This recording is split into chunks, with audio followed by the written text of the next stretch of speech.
같이 예배를 드릴 말씀을 말씀을 나눌 수 있는 거는 굉장히 감사한 일이네요. 오늘 말씀은 이사야서 65장 말씀을 나누려고 해요. 이사야서 65장입니다. 제가 읽겠습니다. 샤론은 양떼의 우리가 되겠고 아골골짜기는 숫대가 눕는 곳이 되어 나를 찾는 내 백성의 소유가 되려니와. 기도하시겠습니다. 주님 감사합니다. 아무런 소망이 없는 아골골짜기를 숫대가 눕는 목장으로 만들어 주신다는 주님의 선포, 제가 믿고 주님의 말씀을 받겠습니다. 단 한 번도 주님이 하신 말씀을 어긴 적이 없으시고 그것을 지키는데 소홀히 하신 적이 없으며 게으른 적이 없으신 주님, 이 말씀을 속히 이루실 주님을 기대합니다. 그것이 오늘 바로 이루어질 것을 또한 기대합니다. 주님의 말씀을 듣고자 합니다. 주님만 말씀해 주십시오. 예수님 이름으로 기도드렸습니다. 아멘. 오늘 이사야서 말씀은 그렇잖아요.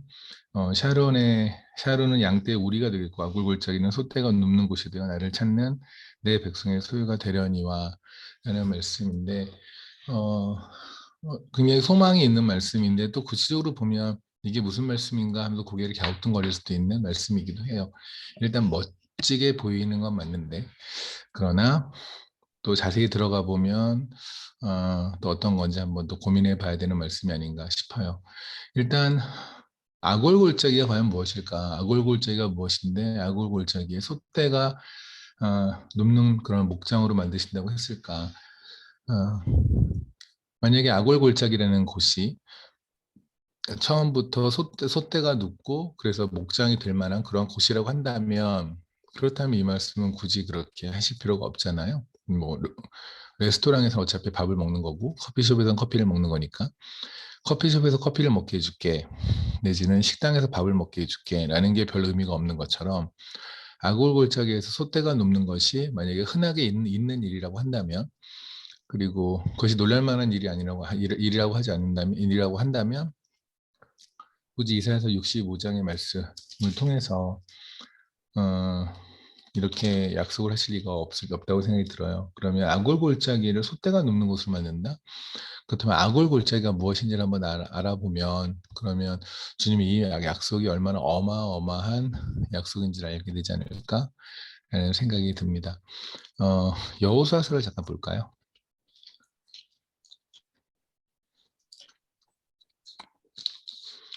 여호수아서를 보면은 7장에 아간의 범죄라고 하는 소제목이 보이실 거예요.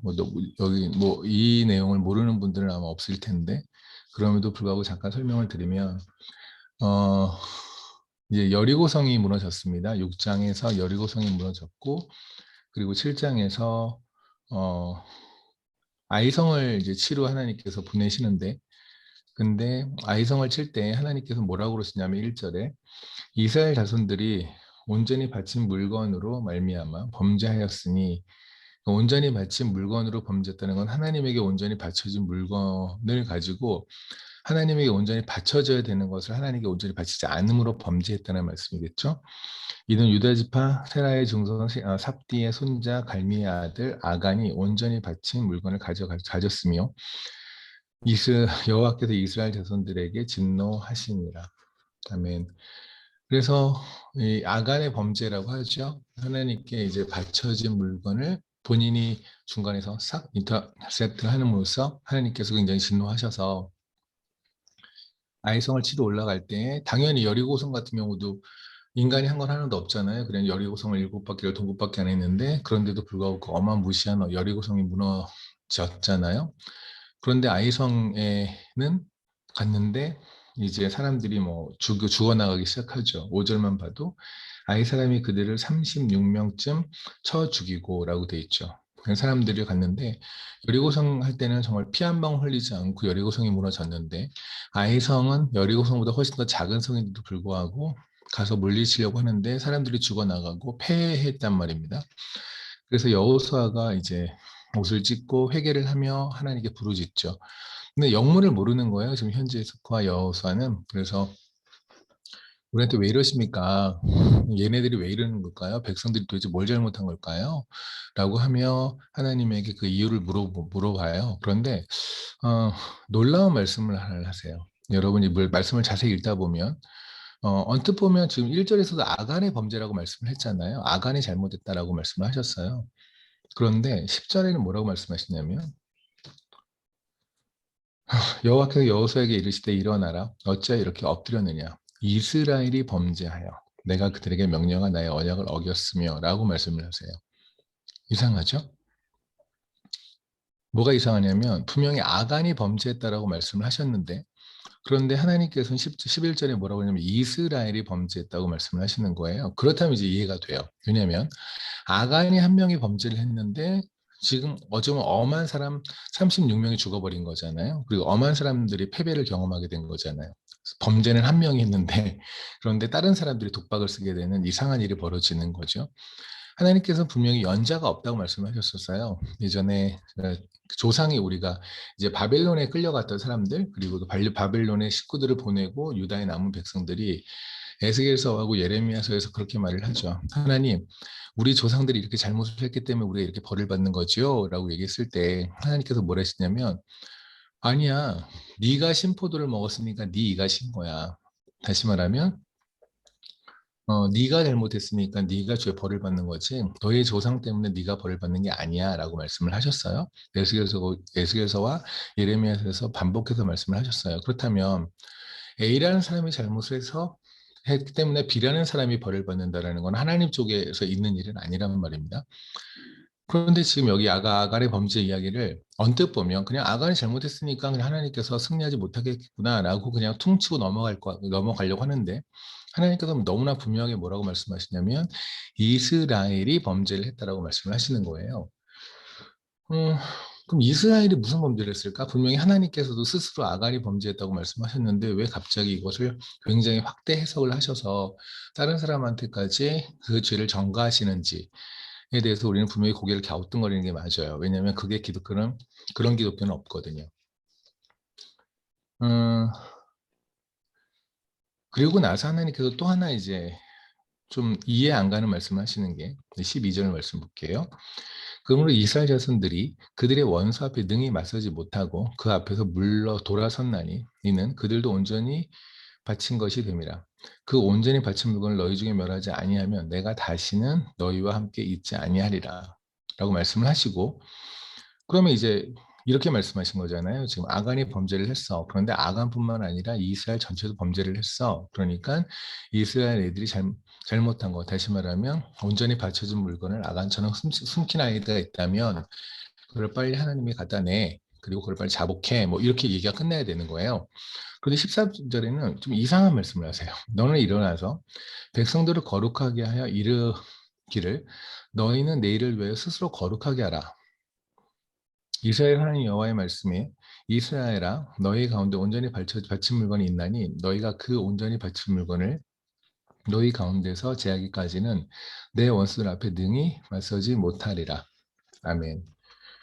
그러니까 지금 하나님께서는 아간을 그냥 쳐라 내지는 온전히 바쳐진 물건 같은 거를 그렇게 따로 이렇게 가져간 사람이 있다면 그 사람한테 그 물건을 다시 도로 받고 자복을 받아라 라고 얘기를 끝내는 것이 아니라 지금 하나님께서 뭐라고 말씀하시냐면 스스로 거룩하게 하래요. 그렇죠? 근데 여기서 문제는 뭐냐면 스스로 거룩하게 하는 게 무슨 말이냐는 거죠. 담배를 피던 사람이 담배를 끊어야 되는 건가? 아니면 남을 흉보던 사람이 흉보는 걸 멈춰야 되는 건가? 험담하는 것을 멈춰야 되는 건가? 미움을 멈춰야 되는 건가? 도대체 그 거룩하게 하는 게 뭐냐는 거예요. 스스로 거룩하게 하는 게 지금 하나님께서 이 전쟁을 이기는 유일한 방법이라고 가장 선행되는 방법이라고 말씀하신 거잖아요. 근데 저는 여기서 거룩이라는 거에 대해서 굉장히 많은 해석들이 있고 또 그 해석이 아니라 하나님께서 말씀하신 하나님의 거룩을 인간의 수준으로 끌어서 설명을 하려면 분명히 굉장히 많은 용어들이 필요해요. 많은 센텐스가 있어야 되고 많은 문장이 있어야 돼요. 왜냐하면 하나님의 거룩은 그렇게 한 문장으로 딱 정리가 될 것이 아니기 때문에 그러면 여호수아 입장에서는 그러니까 저희가 여호수아가 한번 돼봅시다. 저희 여호수아가 되면 어떤 생각이 들 거냐면 수많은 거룩에 관한 정의들이 있어요. 그리고 수많은 그 거룩에 대한 정의들은 다 옳아요.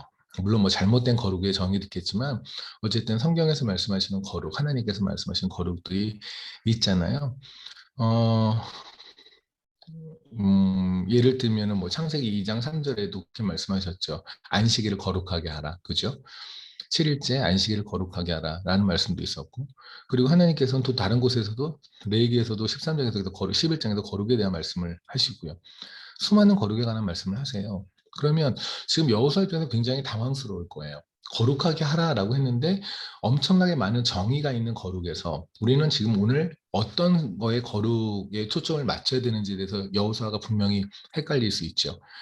여러분 같아도 그러지 않겠어요? 만약에 하나님께서 오늘 여러분에게 거룩해라라고 뭐 선미자매님한테 네가 거룩해라라고 말을 했다면 내가 거룩하라는 게 도대체 어떤 부분에 거룩을 하라는 건지, 그렇다고 하루아침에 하나님 말씀하시는 모든 거룩의 정의에 내가 합당한 삶을 사는 것은 일단은 불가능할 텐데 어떤 걸까?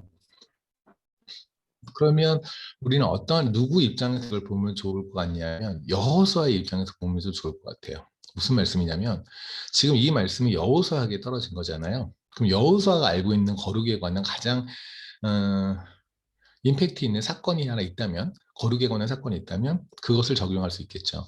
예를 들면 여호수아서 5장을 잠깐 보시면,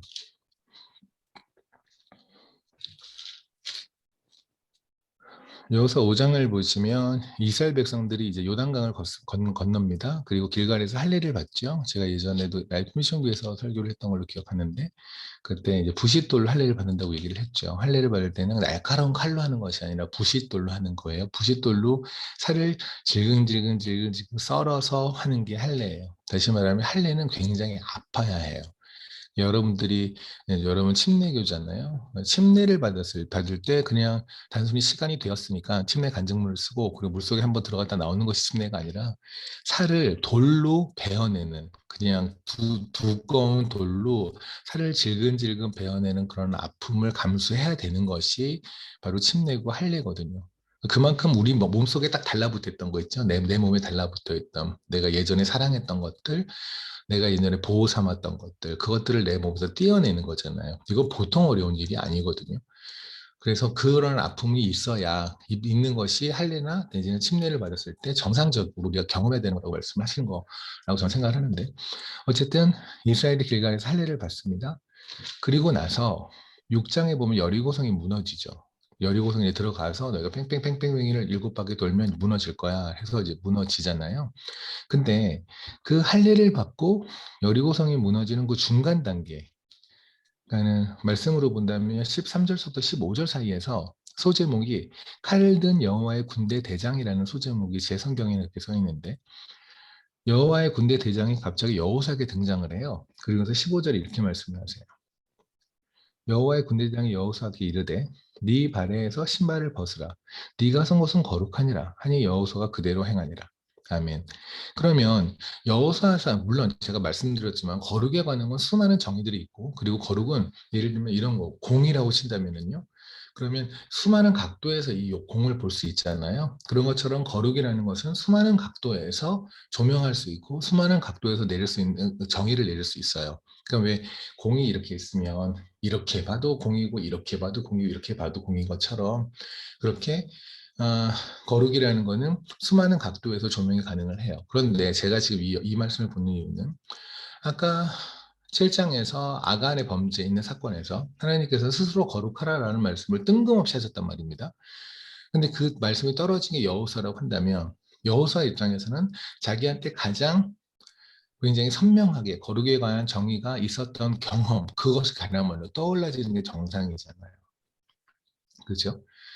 그게 바로 언제냐면 바로 얼마 전에 여리고성이 무너지기 바로 직전에, 여리고성을 무너뜨리는 그 사건을 하나님께서 일으키시기 바로 전에 하나님께서 하신 게 뭐냐면 신발을 벗어라, 네가 선 곳은 거룩하다 라고 했던 말씀을 하셨단 말입니다. 그렇다면 여호수아한테는 거룩에 관한 가장 생생한 경험은 바로 경험이 어디냐면 신발을 벗었던 일일 거예요. 맞죠? 그러면 신발을 벗었다는 것이 왜 거룩과 연관이 되는 것일까? 하나님의 거룩에 우리가 연합한다는 것과 신발을 벗는 건 과연 어떤 상관인가? 라는 고민이 한 번쯤은 돼보는 게 정상이겠죠. 그죠?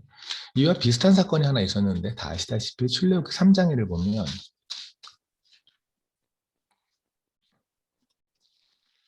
제가 이렇게 말씀을 찾으니까 또 오늘도 설교를 오래 할 거구나라는 두려움에 휩싸일 수 있는데요. 그러지 않아요. 제가 이거 끝나고 저 엘토토 가야 되거든요. 그리고 이 시간이 저한테 굉장히 이른 시간이에요. 어, 출애굽기 3장의 말씀인데 5절을 볼게요. 5절에 보면 모세한테 하나님께서 이렇게 말씀하시죠. 하나님이 이르시되 이리로 가까이 오지 말라. 네가 선 곳은 거룩한 땅에 내 발에서 신을 벗어라 라고 되어 있으셨어요. 그렇죠? 그러니까 지금 신발을 벗어라 그곳은 거룩한 곳이다 라고 말씀하신 경우가 두 번 있었는데 한 번은 모세한테 하셨고 그리고 또 한 번은 여호수아한테 하셨어요. 물론 그 내용은 같을 거예요. 그러니까 여호수아한테 신발을 벗으라는 내용은 A라는 뜻이고 모세한테 신발을 벗으라는 것은 B라는 뜻일 수는 없어요. 똑같은 의미일 거예요. 그러면 뭐 신발을 벗는다는 게 과연 뭐냐는 거죠. 근데 이 말씀을 이해하려면 이 다음의 사건들을 이해하면 돼요. 다시 말씀드리면 여호수아한테 신발을 벗어라라고 한 다음에 바로 일어난 사건이 여리고성이 무너지는 사건이에요. 그리고 모세한테 신발을 벗어라 하고 하나님께서 요구한 게 뭐냐면 바로한테 가라. 바로한테 가서 하나님의 메시지를 전해라라는 거였어요. 그죠? 근데 사실 이 두 가지의 공통점, 모세가 바로한테 가서 그리고 결국은 출애굽을 시키게 되잖아요. 그 출애굽을 시키는 사건이나 또는 모세가 여리고성을 백성들과 함께 돌고 나서 여리고성이 무너지는 공통된 그 두 가지 사건의 공통점은 뭐냐면 인간이 한 게 없다는 거예요. 그렇잖아요. 여리고성을 무너뜨리는데 중간에 뺑뺑뺑이 7바퀴 돌아서 내가 여리고성을 무너뜨렸어라고 말할 수 있는 인간은 없죠. 여러분이 만약에 여리고성을 뺑뺑뺑 7바퀴 돈 다음에 무너졌어요. 그런 다음에 내가 7바퀴 돌았으니까 무너졌어라고 할 수 있는 사람은 없어요. 세상에 성을 7바퀴 돌았다고 그 성이 무너지는 경우는 없잖아요. 그죠? 그러니까 누구라도 그렇게 말할 거예요. 나는 한 게 없는데 성이 무너졌어라고 말할 수밖에 없죠. 모세도 마찬가지로 바로한테 내가 가서 바로한테 그렇게 말을 했으니까 출애굽이 된 거야라고 말할 수 없는 것이 바로는 한 나라의 왕이고 당시에 애굽은 제국으로 성장하기 바로 직전까지 컸던 나라란 말입니다. 어마무시하게 컸던 나라예요. 그 나라의 왕이에요. 그 왕한테 가서 말 한마디 했는데 왕은 계속해서 히브리 백성들 안 보낸다고 얘기를 했어요. 그럼에도 불구하고 나오게 됐죠. 그 나오게 되는 과정에서 모세가 한 건 하나도 없어요. 하나님께서 10가지 재앙으로 치심으로 하셨지 모세가 한 건 1도 없어요. 물론 담대하게 가서 바로한테 계속해서 가서 대들었던 경우는 있지만 내가 바로한테 대들었기 때문에 10가지 재앙이 일어났어 라고 말할 수는 없잖아요. 내가 바로한테 대들었더니 메뚜기 재앙이 일어났어. 내가 바로한테 갔더니 파리 재앙이 일어났어. 내가 바로한테 대들었더니 그들의 장자들이 다 죽었어 라고 말할 수 있는 인간은 없어요. 우리 중에도 없을 거예요. 그죠? 물론 뭐 우리가 워낙 교만해서 살다 보면 내가 똑똑해서 공부 잘했고 내가 그때 열심히 해서 사업 잘했고 내가 그때 내가 그렇게 부지런 떨었고 내가 그런 거 다 위험도 감수하고 내가 일했으니까 내가 이렇게 돈을 벌었고 내가 그렇게 했으니 내가 건강을 회복했고 라고 까불 수 있지만 사실은 그런 거 아니잖아요. 제가 예전에 얼마 전에 블로그에도 올린 것처럼 우리 머리에 하나님께서 뇌의 스크래치를 0.0001mm만 탁 내도 우리 아무것도 못하는 존재예요. 그렇잖아요. 하나님께서 오늘도 우리가 호흡을 허락하시고 오늘도 걸어가게 허락하시니 우리가 지금이라도 서 있기도 하고 밥이라도 먹고 사람하고 얘기도 하는 거잖아요. 근데 마치 내가 노력해서 내가 숨을 쉬는 것처럼 내가 노력해서 돈을 번 것처럼 내가 노력해서 뭐를 한 것처럼 그렇게 말하는 것 자체가 교만이죠. 근데 사실 모세나 여호수아는 그 정도의 교만이 있지 않았던 사람 같아요. 최소한 여리고성이 무너진 거에서 내가 한 일은 없구나. 내가 사업을 하든 내가 공부를 하든 내 가정을 이루든 현재 이 상황이 이루어지는데 내가 한 건 없구나라는 걸 고백했던 사람은 여호수아 그리고 모세였던 것 같아요. 어쨌든 그러면 여호수아나 모세의 공통점은 뭐냐면 본인이 한 게 없어요. 그러니까 하나님께서 모세나 여호수아한테 시켰던 건 뭐냐면 니네가 한 건 없어라고 니네가 할 건 없어라는 일을 시킨 거예요. 내가 다 할 거야라는 일을 시키신 거예요. 그죠? 그럼 내가 다 할 거라는 하나님께서의 선포를 할 때 그때 하나님께서 하셨던 말씀이 뭐냐면 신발을 벗어라요. 그럼 신발을 벗으라는 건 결국 무슨 말이냐면 그런 거죠. 제가 이제 어저께 엔터편에서 왔는데 한번 여러분도 여기서 엔터편 오셨던 분이 서영 자매님 오셨었고 소미도 예성이도 하연이도 갔었던 것 같은데 엔터페니를 가면 굉장히 가시가 굉장히 많아요. 바닥에. 그래서 신발을 그러니까 제가 그래서 혹시 나중에라도 케냐에 이렇게 에듀트에 오시게 되면은 그거 있죠. 밑에 이렇게 구멍 뻥뻥 뚫린 슬리퍼 있잖아요. 그거를 신고 오시는 분들은 자살을 하시겠다는 얘기예요. 신발을 운동화가 굉장히 두꺼운 거 있잖아요. 뭐 에어가 들어있는 이런 걸 말하는 건 아니고 어쨌든 발을 보호할 수 있는 신발을 신고 오시지 않으면 엔터펜 같은 데를 가면 굉장히 힘들 거예요. 그렇게 밑에 가시들이 굉장히 많거든요. 그래서 신발이란 건 뭐냐면 나를 보호할 수 있는 유일한 수단이에요. 그러니까 마사이들이 희한하죠. 보통 다른 데를 가면, 캘리피나 이런 데를 가면 맨발로 다니는 그 사람들이 많아요. 우리 보통 아프리카 사람 그러면 맨발로 다니는 모습이 많이 연상이 되잖아요. 사실 그렇게 많이 다녀요. 근데 똑같이 못 사는 동네고 똑같이 아프리카인도 불구하고 마사이 쪽을 가잖아요. 그러면 그들은 다 신발을 신고 있어요. 맨발로 다니는 마사이는 없어요. 왜냐하면 밑에가 워낙 가시들이 많기 때문에 맨발로 다닐 수가 없어요. 아무리 그분들이 발바닥이 두꺼웠다고 하더라도 그 가시를 이길 만큼의 발바닥은 아니거든요. 그래서 신발을 반드시 신어야 돼요. 그래서 이제 마사이 좀 여담이지만 여러분 혹시 아십니까? 마사이 슈즈라고 한국에서 지금 지금도 파는지 모르겠지만 옛날에 한때만 팔았었어요. 저도 속아서 샀었는데 근데 그 되게 비싸요. 몇십만 원 하는데 그게 모양이 타이어 있잖아요. 그 차 타이어에 타이어를 잘라서 만들어서 만든 게 마사이 슈즈라는 거예요. 그래서 모양이 이렇게 올라가요. 이렇게. 근데 어쨌든 타이어라기가 굉장히 두껍죠. 그러니까 그 타이어를 에다 이제 줄을 이렇게 매서 타이어 바닥에다가 줄을 매서 발을 이렇게 신고 다니면 가시들이 못 뚫고 들어오거든요. 그래서 일반적으로 마사이 슈즈 그런 이제 마사이들이 그 타이어로 만든 신발을 신고 많이 다녀요. 이게 무슨 말이냐면 그런 동네, 다시 말하면 광야 같은 굉장히 험한 동네, 그런 동네에서는 신발을 반드시 신어야 한다는 말입니다. 모세한테 신발은 뭐냐면 자기를 보호할 수 있는 유일한 수단이었을 거예요. 당시 모세는 광야에 있었으니까. 그죠? 그러니까 모세가 당시 이전에 왕궁에 있었을 때는 그렇게 신발이 필요 없을 수도 있겠죠. 뭐 왕궁에서 굉장히 잘 깔려져 있는 대리석을 밟고 다녔을 때야 뭐 그렇게 신발이 필요했겠습니까만 광야에서는 분명히 신발이 필요했었을 거예요. 근데 그 신발을 벗으라는 거예요. 근데 사실 모세한테 있어서 신발을 벗는다는 행위는 자살의 행위예요. 이건 그럴 수 없어요. 그건 제가 여러분들이 한번 와보시면 알아요. 아, 신발을 벗고 한 발도 걸을 수 없다라는 걸 여러분이 인식하실 거거든요.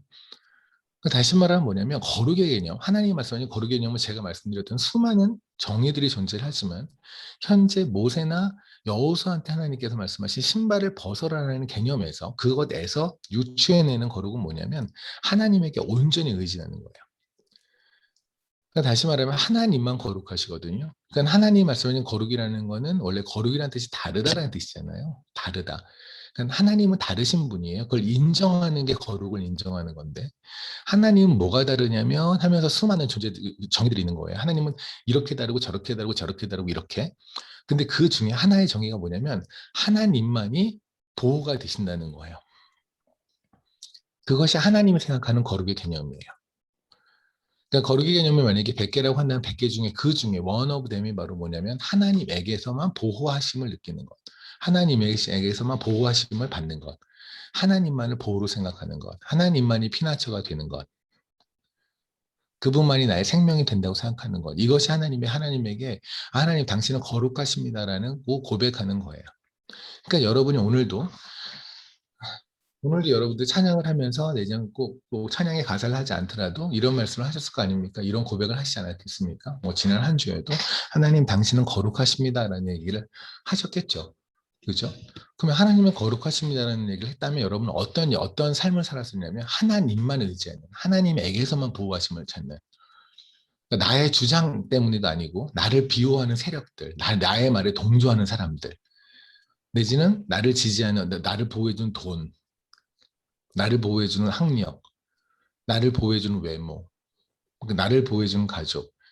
여기다 보호하심을 두지 않고 하나님에게만 보호하심을 두고 살았다면 여러분 하나님의 거룩을 인정하고 산 거예요. 그러니까 입으로 말을 한 거를 삶으로 살아낸 것이고 근데 입으로는 하나님 당신은 거룩하십니다라고 말을 했지만 실질적으로 그 나의 보호함을 그냥 세상에서 신고 있던 신발들, 그렇죠? 학력이라는 신발들, 뭐 돈이라는 신발, 외모라는 신발, 인맥이라는 신발, 나와 뜻을 같이 하는 사람들이라는 신발, 그 신발에서 계속 보호함을 얻었다고 한다면 여러분들은 입으로는 하나님의 거룩을 인정했지만 사실 삶으로는 하나님을 능멸한 거예요.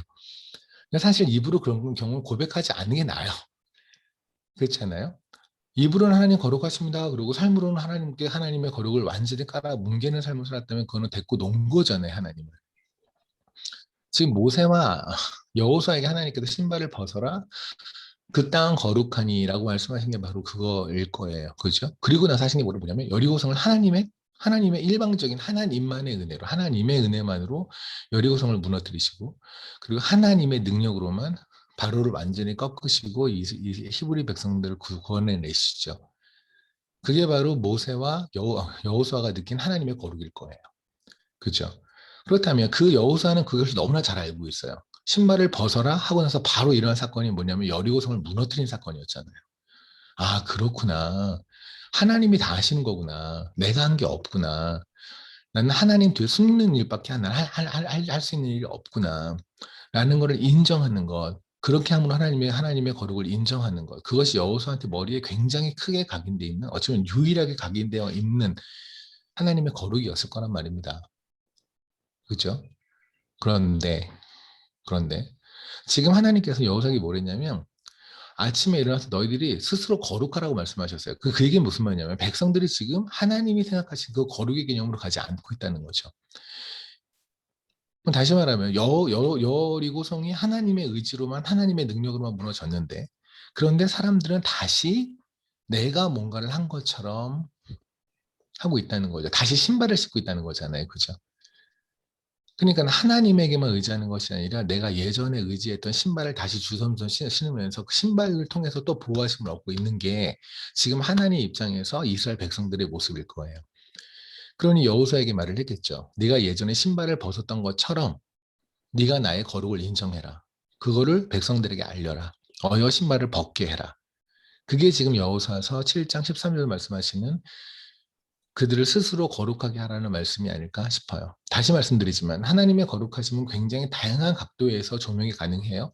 하지만 현재 여호수아한테 있어서 가장 선명한 거룩의 개념은 바로 제가 지금 드린 말씀일 겁니다.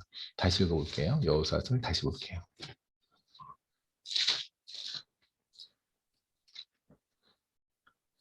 7장 13절입니다. 너는 일어나서 백성을 거룩하게 하여 이르기를 너희는 내일을 위해 스스로 거룩하게 하라. 그러면 이때 여호수아는 뭐라고 그랬을까요?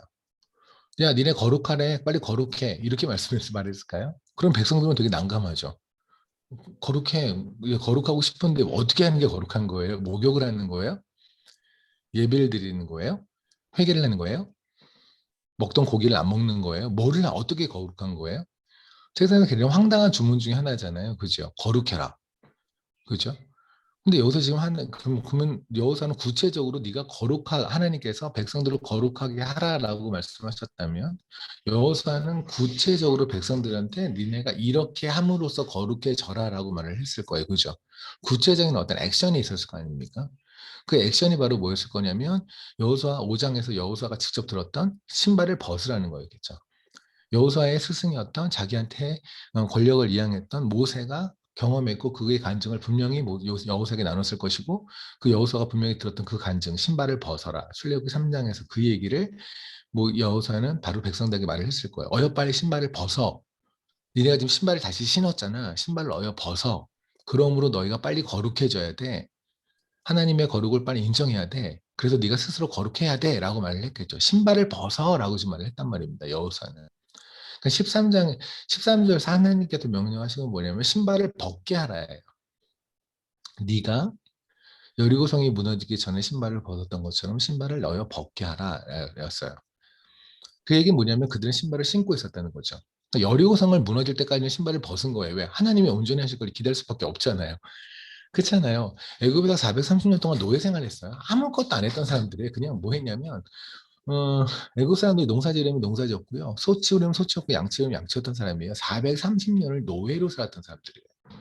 그럼 430년을 노예로 살았던 사람들이 무슨 싸움을 할 줄 알겠어요? 뭐를 할 줄 알겠어요? 아무것도 모르죠. 그죠? 그럼 예를 들면 뭐 제가 엊그저께 있었던 마사이 동네에 있는 분들을 만약에 제가 한국에 모시고 갔다고 칩시다. 그럼 한국에 가면 그분들 할 게 없어요. 할 수 있는 게 없어요. 왜냐면 거기 네트워크도 없기 때문에 대부분의 분들이 핸드폰도 없거든요. 핸드폰도 우리가 아는 것처럼 뭐 스마트폰 같은 건 없어요. 그냥 전화만 할 수 있는 정도 핸드폰을 가진 분들도 많지도 않고, 거기 있는 분들이 10명이면 그중에 1명, 2명 정도가 그런 핸드폰이 있을까 말까 하고 나머지는 핸드폰이 뭔지도 모르는 사람들이에요.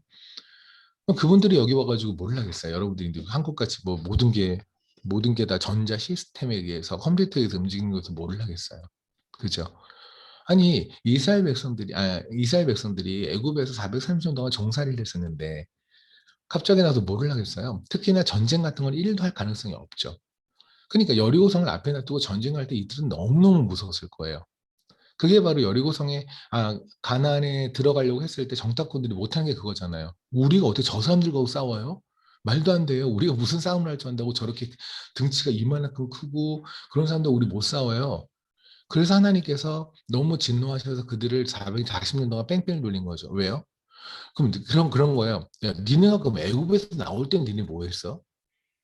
한 거 없잖아. 어차피 니네가 한 거 없고 그렇다면 앞으로도 내가 할 것만 니네 기대해야 되는데 또 니네가 한다고 생각하는 거죠. 그게 하나님께서 화가 나시는 거예요. 하나님의 거룩을 무시하는 거예요, 지금. 그러니까 애굽에서 나올 때 이들은 신발을 벗었어요. 근데 애굽에서 나와서 다시 신발을 신었어요. 그러니까 신발을 신고 보니까 하나님이 무능해 보이고 내가 뭔가를 해야 될 것 같거든요. 내 신발이 나를 보호해 줄 것 같거든요. 아까 말씀드린 것처럼 내가 가지고 있는 무엇이라든가 기타 등등들이 날 보호해 줄 것 같거든요. 그러니 하나님에 대한 신뢰가 떨어지죠. 그러니까 가나안에 못 들어가는 거예요.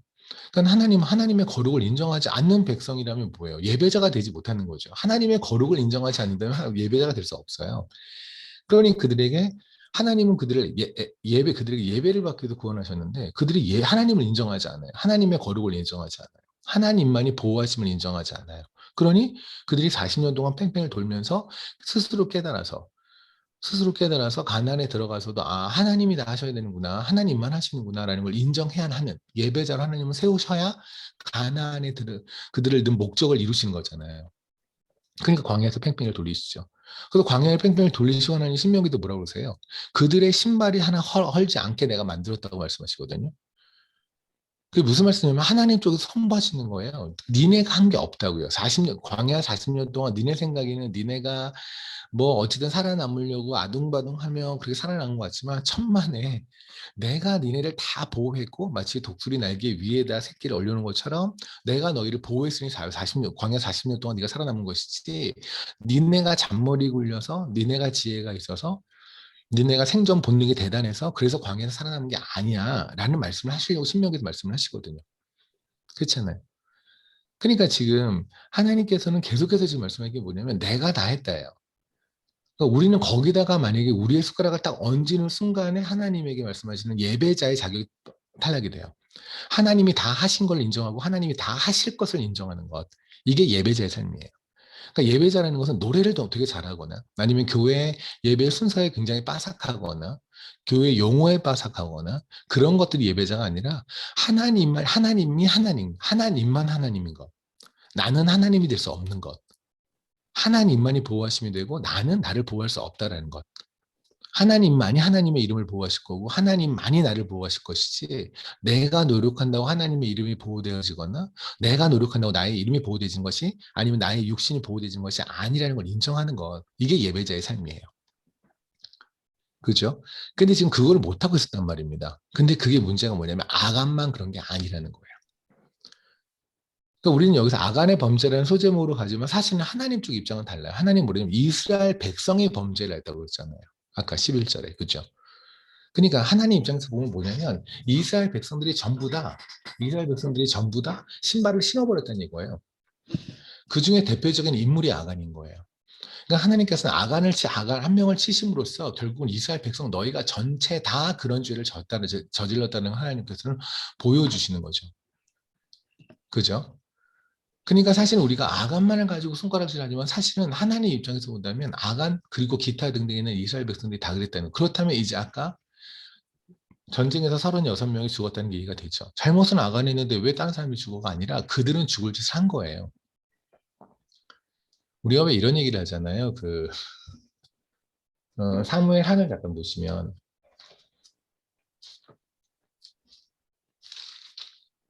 사무엘 하를 잠깐 보시면 24장입니다. 사무엘하 이 마지막 장이죠.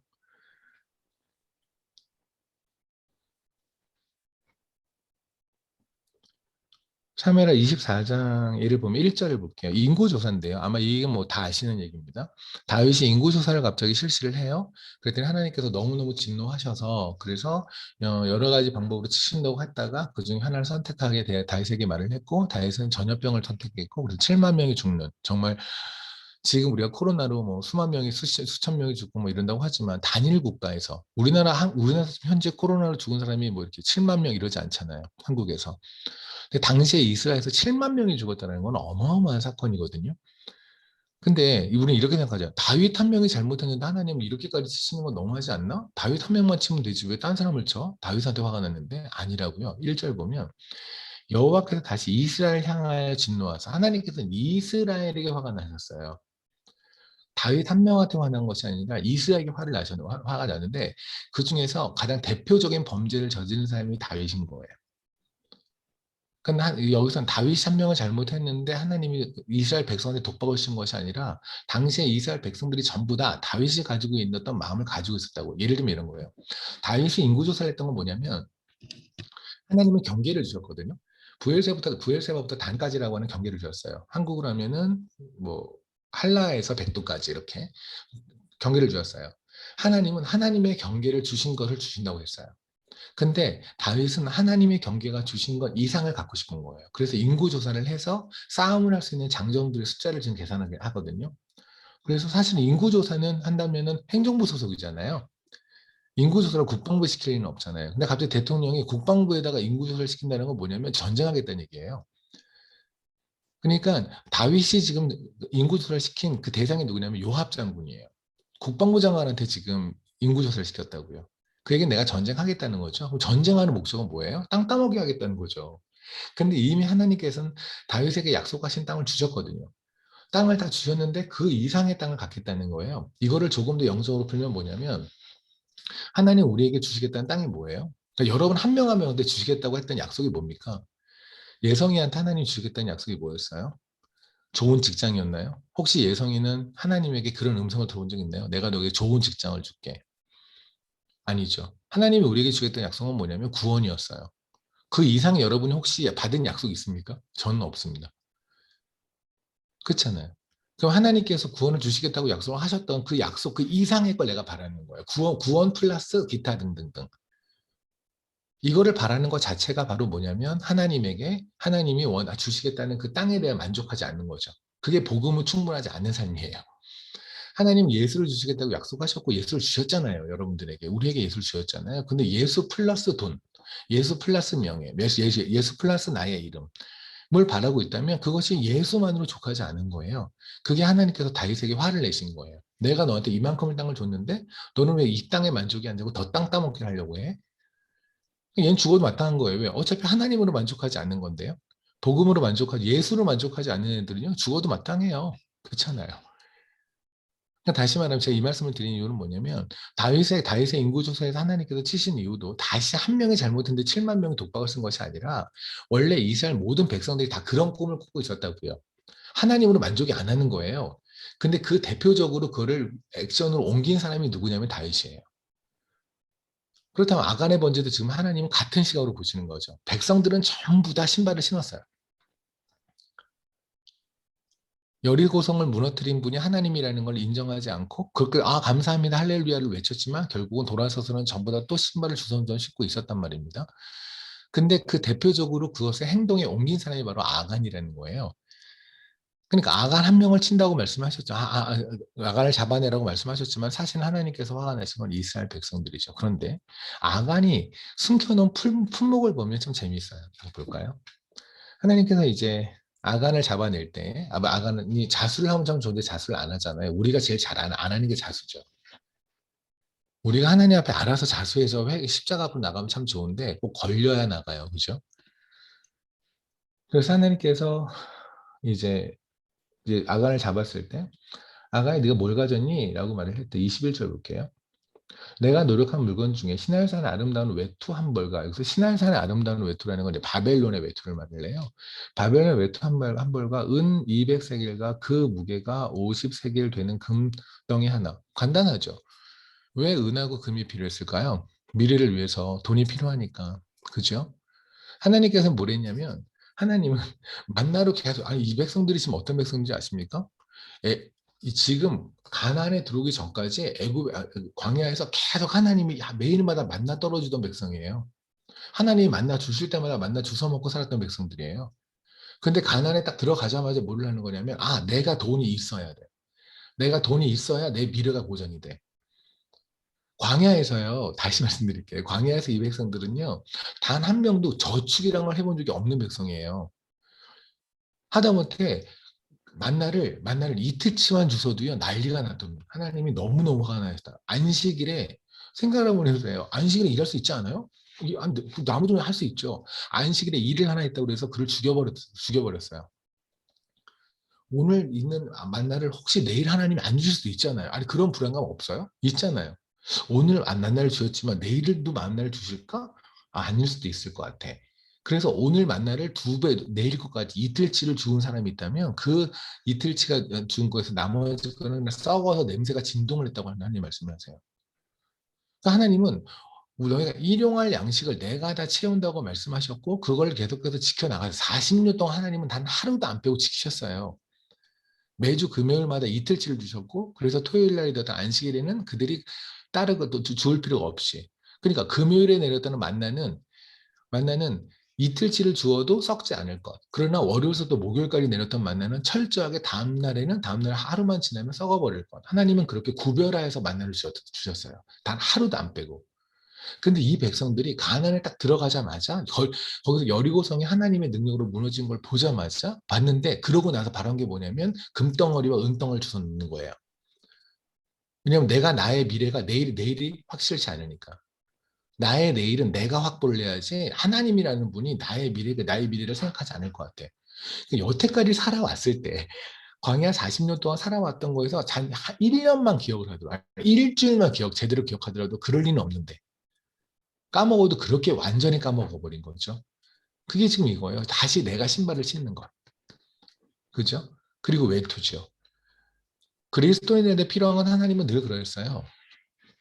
우리에게 필요한 거는 그리스도의 옷이라고 지금 주님 말씀하셨죠. 그래서 마태복음에 보면 마태복음 25장에 보면 혼인잔치의 비유에서 이렇게 말씀하시잖아요. 하나님께서 수많은 사람을 초대하신 다음에 그 중에 예복을 안 입은 사람이 있을 때 걔를 내쫓아 버리시죠. 그러니까 하나님한테도 중요한 건 뭐냐면 그리스도의 옷이에요. 창세기에서 아담과 하가 죄를 진 다음에 그를 덮으셨던 가죽옷 있잖아요. 그것. 근데 그 옷은 다른 것이 아니라 예수 그리스도의 살을 벗겨서 그 살을 벗겨서 만들어진 예수 그리스도의 살로 만들어진 그 옷. 그 옷을 우리가 입으면 그럼 우리는 이제 사는 거예요. 그러니까 하나님 입장에서 우리가 살아있다라는 것, 우리가 생명이 있는 존재를 느끼는 건 뭐냐면 그 하나님이 주신 그리스도의 옷을 입었을 때예요. 예수 그리스도라고 하는 살갗을 다 벗겨서 그거를 가죽옷으로 만들어서 우리 입혔을 때 우리가 그걸 입고 있을 때 우리는 살아있는 거예요. 여러분이 세상에서 아무리 명품 옷을 입고 있다고 해서 여러분이 살아있는 것이 아니라 여러분을 보호해 주는 것은 오로지 예수 그리스도의 옷밖에 없다는 것이 하나님 쪽 입장이에요. 근데 이미 이제 아가는 뭐를 하냐면 바벨론에서 온 외투를 갖다 입어요. 그리스도의 옷을 안 되는 거죠.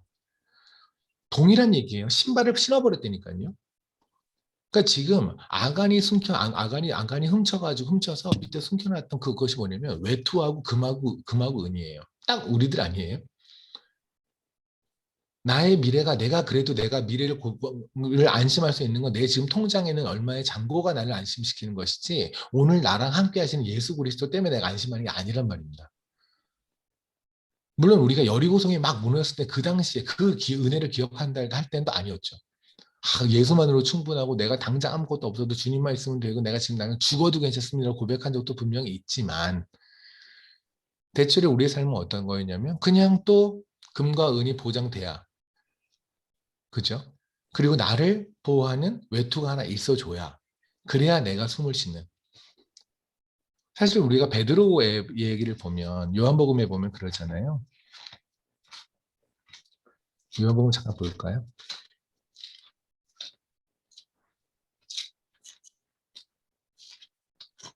요한복음에 보면 주님께서 베드로를 찾아오십니다. 21절입니다. 21장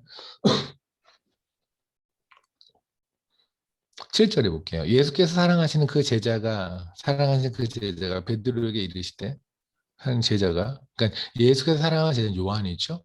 요한이 베드로에게 말합니다. 주님이야, 주님 봤어, 주님 오셨어, 주님이 부활하셨어, 부활해서 여기까지 오셨어, 갈릴리로 오신다고 하셨잖아, 그 주님이 오셨어라고 베드로에게 소리를 쳐요. 그때 베드로가 뭐래요? 벗고 있다가 주님이라고 하는 말을 듣고 겉옷을 두루누이 바다에 뛰어내리죠.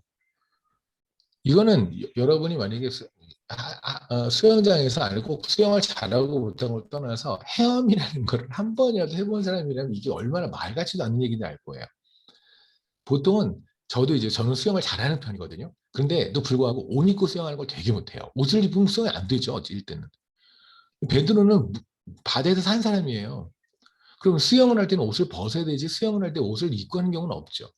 근데 갑자기 예수님을 본 다음에 겉옷을 두르고 물속에 들어가요. 이상하지 않아요? 물속에 들어가서 나올 때 겉옷을 두르는 게 아니라 겉옷을 두르고 바다에 뛰어드니라. 그 얘기는 무슨 말이냐면 베드로는 겉옷을 벗고 있었다는 거예요. 왜요? 보세요. 지금 베드로는 예수님이 오신다라는 확신도 있지만 오시지 않는다라는 또 하나의 불신도 있어요. 그죠? 그러니까 어쩌면 그것도 확신일 수 있겠다. 그죠? 오신다는 확신과 오시지 않는다는 확신. 두 개의 확신이 있는 거죠. 그걸 주님 입장에서 하나는 확신, 하나는 불신을 보시겠죠? 어쨌든 지금 베드로는 주님이 안 오실 것 같아요. 그죠? 지금 왜 여기서 어부지를 하고 있을까요? 주님 안 오시니까 내가 먹고 살아야 되니까 주님 부활하시고 갈릴리에서 오신다는 약속 그거 안 지킬 수 있거든요. 그래서 그냥 거기서 어부지라고 있는 거예요. 다시 말하면 나를 보호하고 있는 나의 옷은 이미 입은 거죠. 외투를. 그러니까 예수 그리스도는 겉옷을 벗었다는 건 다시 말하면 뭐냐면 다른 옷을 입은 거예요. 나를 보호할 수 있는 거예요. 근데 주님이 오신 거예요. 이제 주님을 봤으니 이제 더 이상 나는 외투가 필요 없는 거죠. 그러니 이제는 예수님의 겉옷을 예수 그리스도는 그리스도의 옷을 입고 뛰어드는 거죠. 그렇잖아요. 결국은 무슨 싸움이냐면 그리스도인은요. 저는 여러분에게 저축하지 말라가 아니에요. 일하지 말라가 아니에요. 하셔야죠. 저축하세요. 많이 하세요. 그런데 그것이 여러분의 보호하심이 되지 않는단 말이에요. 보호하심 우리는 예수 그리스도 안에서 보호하심을 누려야 된다고요. 다시 말하면 여러분의 통장에 아무것도 없어도 내가 괜찮냐라는 스스로의 질문을 항상 하셔야 된다고요. 내가 지금 가진 것들, 내가 가지고 있는 학력들, 기타 등등 나를 보호하고 있는 것들 있잖아요. 나를 보호하고 있는 그 갑옷 같은 것들이 사라져도 내가 괜찮냐는 거예요. 그걸 여러분이 계속 자문하지 않는다면 그러면 여러분은 지금 아간 같은 범죄를 좀 저지르고 있는 거란 말입니다. 아간은 바벨론에 있는 시내산에서 있어 외투를 하고 그리고 금과 은을 훔쳐요. 이제 신발을 잔뜩 신는 거죠. 주님께서 거룩하라 신발을 벗어라 그 네가 선동한 거룩하니라라고 말씀하셨던 것과 정반대의 삶을 살고 있는 아간과 그의 무리들이죠. 근데 이 아간과 그의 무리들이 다른 사람의 얘기가 아니라 우리들의 얘기라는 게 참 슬프죠. 이게 저의 얘기예요. 제가 여러분들에게 여러분을 질책하거나 질타하는 것이 아니라 저의 얘기예요. 어느 순간에 딱 섰을 때는 주님밖에 없습니다라고 고백하지만 돌아서고 나면 또 통장에 잔고가 떨어지면 불안하고 저 역시 저를 보호하고 있는 것이 예수 그리스도만이 아니라 또 다른 것들 사람들이 나를 어떻게 알아준다라고 하는 소위 명성이라고 그럴까요? 명이라고 그럴까요? 평판이라고 그럴까요? 그것도 나에게 너무너무 소중하고 어찌 보면 예수 그리스도보다도 그 평판에 의해서 보호받는 게 더욱더 안전한 게 느끼고 더욱더 거기서 숨을 쉬고 그게 저의 모습이에요. 잘 모르겠지만 아마 여러분도 크게 다르지 않을까라는 생각을 합니다. 이게 지금 맞아 죽어도 하나님 입장에서는 돌에 맞아 죽어도 싼 아간의 모습이에요. 그죠? 그때 보세요. 여호수아 7장을 다시 볼게요. 그때 하나님께서 아간을 이제 돌로 쳐서 죽이라고 말씀하셨죠. 그리고 아간은 죽였어요. 그 땅이 바로 뭐냐면 25절. 그 위에 돌 묻어 길을 크게 쌓았더니 오늘까지 있더라. 여호와께서 그의 맹렬한 진노를 그치시니 그러므로 그곳 이름을 오늘까지 아골골짜기라 부르더라. 그게 아골골짜기예요. 아골이란 건 괴로움이라는 뜻인데 어쨌든 그냥 아골골짜기예요. 그런데 문제는 뭐냐면 이 괴로운 아골골짜기 우리 삶에서 계속해서 있다는 거죠. 또 신발 신고 또 돌에 맞아 죽어도 마땅한 삶을 살아가는 거. 예수 믿고 그냥 그렇게 살아가는 거죠. 근데 여기서 끝나면 근데 우리는 사실 이렇게 끝날 수밖에 없는 인생들 아니에요? 제가 이렇게 말을 했지만 저 또한 물질적인 무엇이 없으면 늘 불안한 인간들. 여러분도 마찬가지라고 생각이 들고요. 우리 그런 존재들이잖아요. 그렇죠? 오늘도 우리의 보호하심을 하나님이 아닌 다른 곳에서 보호하심을 찾고 있는 우리의 존재들. 우리 또 그런 존재들 아닌가요? 그렇죠? 우리 그렇게 살아요. 그래서 우리는 평생 악월골짜기예요. 그냥 우리는 평생 악월골짜기인데, 그런데 하나님께서 오늘 이사야서에서 말씀하냐면 악월골짜기도 소떼가 눕게 만들겠다고 말씀을, 그걸 목장으로 만들겠다고 말씀하시는 거예요. 그러니까 우리 같이 소망이 없는 거예요. 그죠? 그러니까 이 소망이 없는 것들이 모여있는 이 교회 또한 얼마나 소망이 없겠습니까? 한 명도 소망이 없는데 이런 그런 거잖아요. 똥이라는 말 좀 더럽지만 내가 똥이 하나만 있어도 더러운데 똥이 여러 개가 있으면 얼마나 냄새가 심할까요? 교회가 그런 곳이에요. 한 명 한 명의 똥이 그냥 집에만 있어도 냄새가 날 텐데 이것들이 모여가지고 있으니 얼마나 더 냄새가 나겠어요. 그러니까 한 명 한 명이 악골 골짜기인데요. 모여있으니까 이건 악골도 골골골골 골짜기가 된 거예요. 이게 교회예요. 이게 교회 공동체예요. 그럼 우리는 뭐예요? 너무 소망이 없지 않아요? 아니 아무리 우리가 하나님의 말씀을 들었지만 결국 우리의 삶으로는 뭐냐면 또 오늘도 하나님이 아닌 다른 곳에서 보호하심을 찾고 오늘도 우리는 신발을 신고 오늘도 우리는 외투를 입고 이렇게 살아가는 인간들 아닙니까? 그리스도의 옷을 벗기를 너무너무 좋아하고 다른 옷을 입기를 너무너무 좋아하는 인간들 아닙니까? 그럼 우리는 어떻게 될까요? 우리는 그럼 그래서 악월골짜기로 끝날 수밖에 없는 인생들 어떻게 할까요? 호세아서를 잠깐 보실래요? 호세아서입니다. 호세아서 2장을 보시면 15절에 이런 말씀이 나와요. 제가 읽을게요.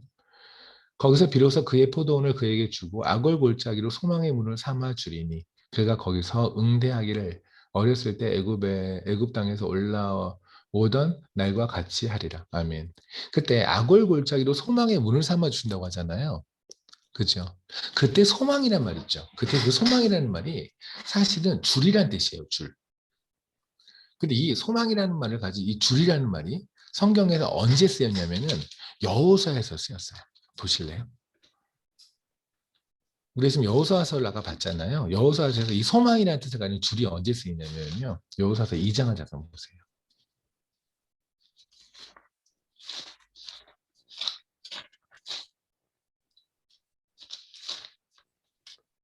우리는 전부 다 압니다. 라합이라는 기생에 관한 이야기를 알아요. 그렇죠? 라합이라는 기생, 아무런 소망이 없는 악월 골짜기죠. 뭐 인생 괴롭기만 한 악월이 괴롭다는 뜻이거든요. 근데 인생 괴롭기만 해요. 늘상 괴롭죠. 돈 있어도 괴롭고 돈 없어도 괴롭고 계속해서 괴로울 수밖에 없는 인생들. 그죠? 이 괴로울 수밖에 없는 이 아무런 소망이 없는 이 라합이 소망이 생긴 게 있어요. 언제였냐면 18절에 보면 2장 18절에 보면 우리가 이 땅에 들어올 때 우리를 달아내린 창문에 이 붉은 줄을 메고 할 때 이 붉은 줄이 십자가를 뜻한다는 예수 그리스도의 피를 뜻한다는 걸 다 아실 텐데 이때 붉은 줄 있죠, 줄. 그때 줄이 바로 소망이라는 거예요.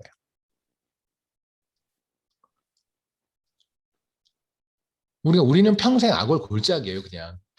그러니까 여러분이 악월 골짜기를 어떤 옆에는 참 예수가 없는 것 같아. 저 사람 예수가 그렇게 없지? 라는 악월 골짜기를 볼 때마다 놀라지 마세요. 그냥 거울 보신다고 생각하시면 돼요. 크게 안 달라요. 그냥 악월 골짜기 원투들이에요, 지금. 현미 악월, 뭐 소미 악월, 뭐 주진 악월, 지 악월, 뭐 선미 악월, 지금 현이 악월, 지금 거기 그러고 계신 거예요. 악월들. 그래서 모여서 악을 골짜기 하고 계시는 거잖아요, 지금. 악을 골짜기는 돌무더기들. 이게 여러분들이에요. 이게 저예요. 우리 지금 예배 드리고 있는 모두가 악을 골짜기예요. 그런데 우리가 이 악을 골짜기들이 악을 골짜기에 있지 않고 이 예배당에 있는 이유가 뭔지 아십니까? 뭐냐면 호세아서 2장 15절에 말씀하셨던 악을 골짜기를 소망의 문으로 만드셔서 그래요. 우리에게 붉은 줄을 내려주셨고 그 붉은 줄을 아무런 소망 없는 악을 그 자체였던 괴로운 그 자체였던 라합이 그 불 잡고 예수 그리스도의 신부가 되었잖아요. 그렇죠? 기생이 창녀가 신부가 되었잖아요.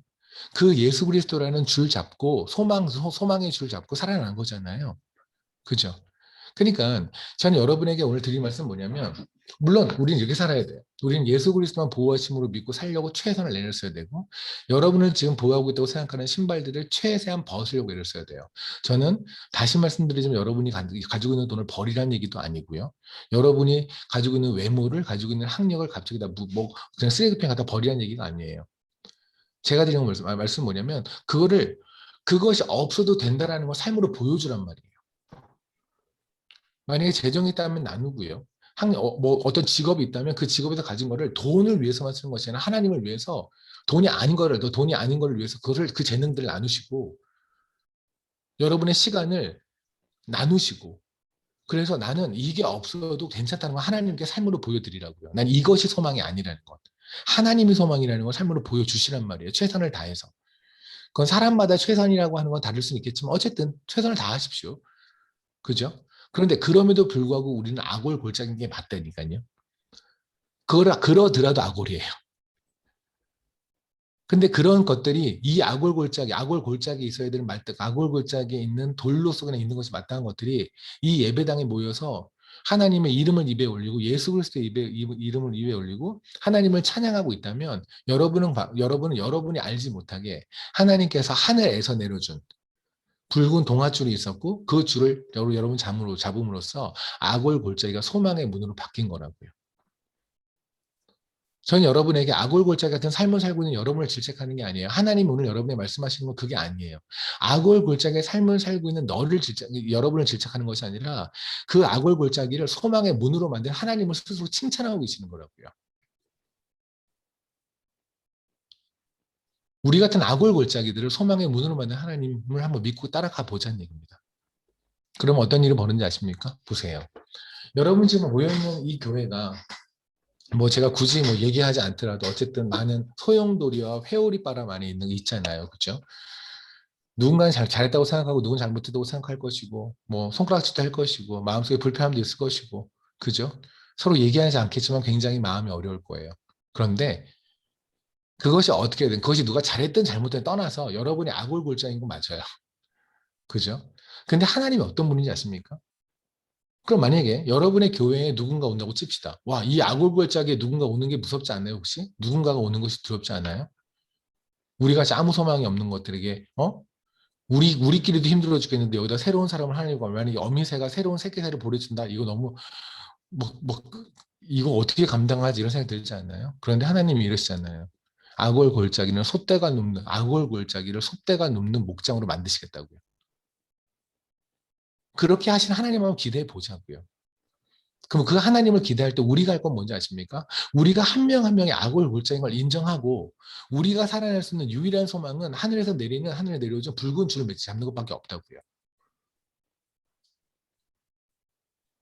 나의 자존심이 나의 주장이 나의 의견이 관철되어지고 내지는 내가 무엇이 내가 한 무엇이 그것이 소망이 되는 것이 아니라 오로지 예수 그리스도라는 줄 외에는 우리에게 소망이 아무것도 없다는 걸 인정하는 아골 골짜기여야 여러분이 그곳이 하나님이 원하시는 솥대가 눕는 목장이 된단 말입니다. 이거는 반드시 비단 지금 현재 약간의 내용과 약간의 뭐 아픔이 있는 그런 어떤 교회만을 말하는 것이 아니라 엘토도 교회도 마찬가지고요. 모든 교회가 마찬가지 아닙니까?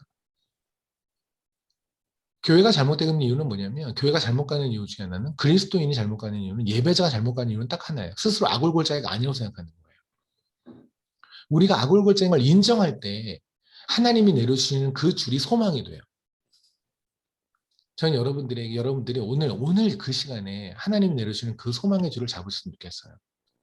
랍이 바로 그 줄을 잡아서 살았던 것처럼 오늘 그 줄을 잡고 여러분이 창기에서 신부가 되었으면 좋겠고 아골 골짜기에서 소망이 있는 푸른 초장으로 변했으면 좋겠어요. 저도 그렇게요. 사실 저는 케냐에서도 땜빵 설교를 많이 합니다. 제가 원래 능력이 없다 보니까 비정규직으로 땜빵을 많이 합니다. 그냥 어느 교회에서 뭐 설교자가 없다거나 내지는 목사님이 아프시다거나 뭐 이런 일이 있으면은 그냥 훅 달려가서 예배 드리고 그렇게 합니다. 아마 지금 6월 19일 날에 19일 날에도 엘토토 교회를 못 섬기고 이제 저도 저기 기도이라는 곳에 가서 말씀을 전할 텐데 거기도 마찬가지로 이제 설교를 부탁을 해서 저희 엘토토 교회를 저희 교회 성도한테 맡기고 이제 또 가요. 그래서 예, 뭐 이렇게 땜빵으로 설교하는 경우 간혹 있습니다. 근데 제가 이렇게 하는 이유는 딱 하나예요. 그냥 하나님의 교회니까. 그리고 하나님의 성도들이니까. 그리고 우리 모두 악을 골짜기니까. 우리 모두 하나님에서 내려주는 그 소망의 줄을 받지 않으면 우리는 소망이 없는 자들이니까. 그럼에도 불구하고 제가 또 이렇게 하는 이유는 뭐냐면 이 한 명 하나하나의 교회를 하나하나의 사람들을 푸른 초장으로 만드실 주님을 전 기대하니까. 전 믿어요. 우리 한 명 한 명의 아골골짜기를 푸른 초장으로 만드실 것이고 한 명 한 명의 아골골짜기가 모여서 더 지독한 아골골짜기가 된 것들을 거기를 더욱더 확실하게 푸르게 초장으로 만드셔서 소떼가 와서 눕도록 만드실 하나님을 저는 기대합니다. 하나님 반드시 그렇게 하실 하나님이에요.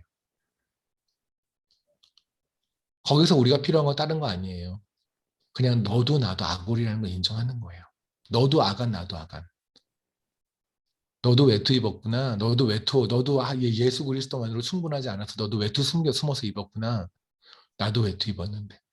너도 내일이 불안하고 모레가 불안해서 너도 금 하나 숨겨놓고 은 하나 숨겨놨구나. 나도 그랬는데.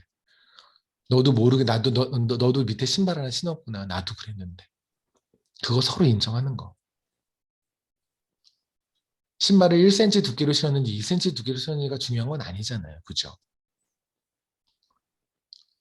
외투를 가디건을 입었는지 아니면 오리털 파카를 입었는지가 중요한 건 아니잖아요.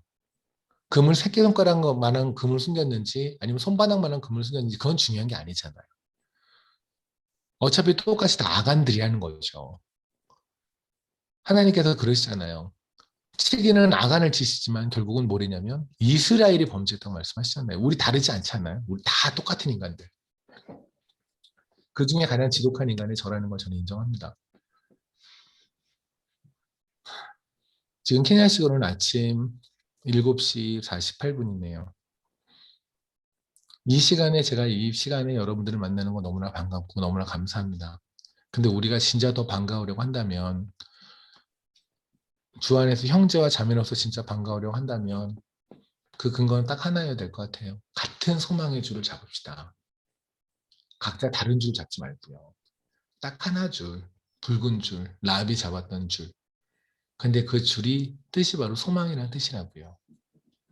그 소망의 줄 잡고 악을 골짜기가 소망의 문으로 바뀌었으면 좋겠고 지금 현지는 라이프 미션 교회 제가 너무너무 사랑하는 라이프 미션 교회 모든 교회를 다 사랑하지만 또 라이프 미션 교회 유독 더 사랑합니다. 사랑하는 라이프 미션 교회 소망의 문이 되는 교회가 되어서 그 교회에서 진짜 소떼가 와서 자유롭게 눕고 그런 푸른 초장이 되었으면 좋겠고 그렇게 모두 다 그런 교회를 만들기 위해서 더 낮아지고 더 들어가서 그냥 아간 인정하고 다 옷을 찢고 회개하며 그렇게 주님 제가 또 인생 그렇게 살았습니다. 저에게 그 줄을 내려주시는 것을 거두지 마시고 저에게 더욱더 깊숙이 내려주십시오라고 기도하고 간구하는 여러분이 되면 좋겠습니다. 기도하시겠습니다.